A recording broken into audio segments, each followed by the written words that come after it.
All right. Crave review video. Here's what we got.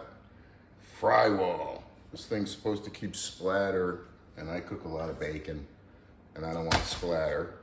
So I saw this on Shark Tank. I bought it on Amazon, and I'm gonna use it right now. The pan's heating up.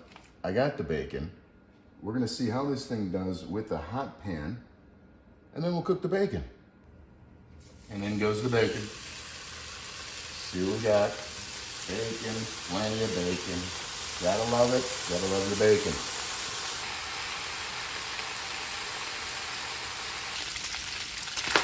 It's a whole pound of bacon in there. I never put a whole pound of bacon at the same time, but I can't tell you, there's no splash.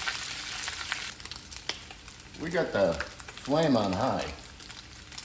A whole pound of bacon in here. I'm trying to create splash. Trying to get splashed. No splash.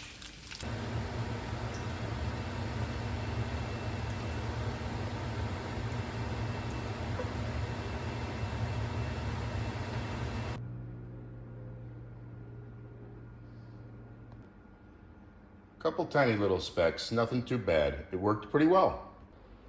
FryWall Splatter Guard. It kept the splatter in the pan, not on my stove. So for that, I'm gonna recommend FryWall. I give it a thumbs up. CraveMarketplace, out.